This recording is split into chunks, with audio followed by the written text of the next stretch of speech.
নমস্কার বন্ধুরা, তোমাদের সাথে আরো একটা নতুন ব্লগ নিয়ে আমি হাজির। আজকে দেবউত্থান একাদশী। যখন কি বলে রথের সময় যখন একটা স্নান যাত্রা একাদশী হয় না, ওই টাইমে বলে ভগবান শয়নে চলে যান এবং এই সময় ঠাকুর আবার ওঠেন। তো এই সময় যে ওঠেন তার জন্য ওনাকে আম গাছের উপরে উঠিয়ে পুজো করা হয় এবং তুলসী মায়ের সঙ্গে শারগ্রাম শিলার বিবাহ করানো হয়।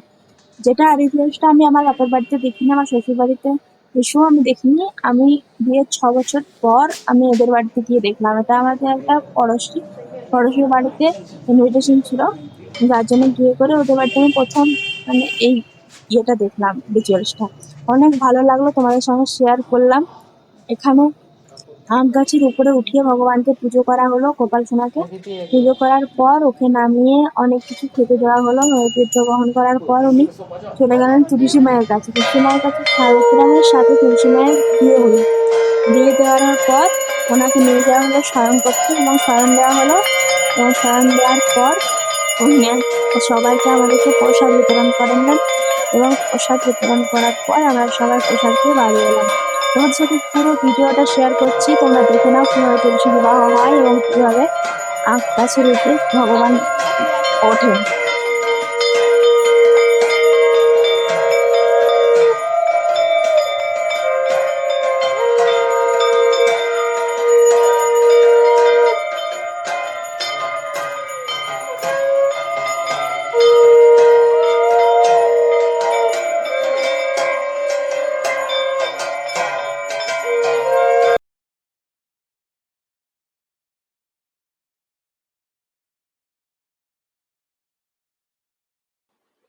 আমরা ওই আম গাছের চারদিকে সবাই অনেকক্ষণ ধরে ঘুরলাম, তারপর একটা প্রকৃতিমার ছোট্ট ছবি তুলে নিলাম যে আম গাছের উপরে ওটা কেমন দেখাচ্ছে, কিভাবে আছে ওখানে। দুষ্টুমি তো সব সময় গোপাল সোনা সবার বাড়িতে করে থাকে, এখানে কেমন দুষ্টুমি করছে সেটাও তোমার সাথে শেয়ার করলাম। আর তোমরা ভিডিওটা পুরোটা দেখো, ভালো লাগলে লাইক করো, সাবস্ক্রাইব করো এবং আমার চ্যানেলকে অনেক অনেক শেয়ার করো। আজকের মতন এখানেই, গুড নাইট।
ওই ইয়াতে দিয়ে দাও, ওখানটা আমরা গেলাম হচ্ছে ছোটায় গেলেই না গো, লোকগুলো সব সিরিয়াস নিয়ে উঠে উঠে পাঁচটায় লোক সাড়ে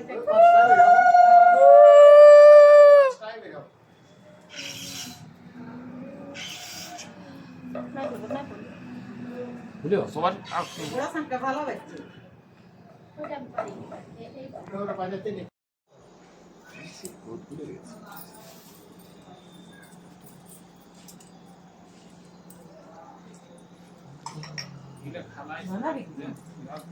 तो ठाकुर उठाना ऊपर के ঠাকুর নিয়ে যায় না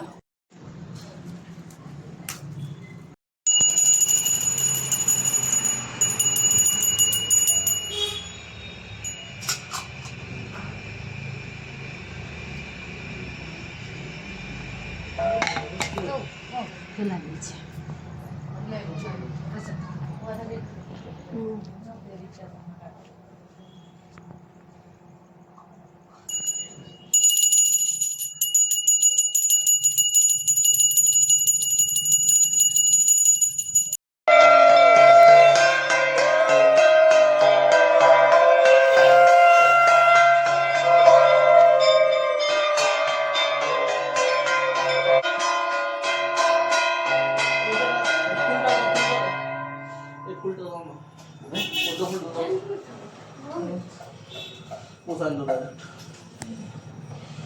शालिग्राम आणले का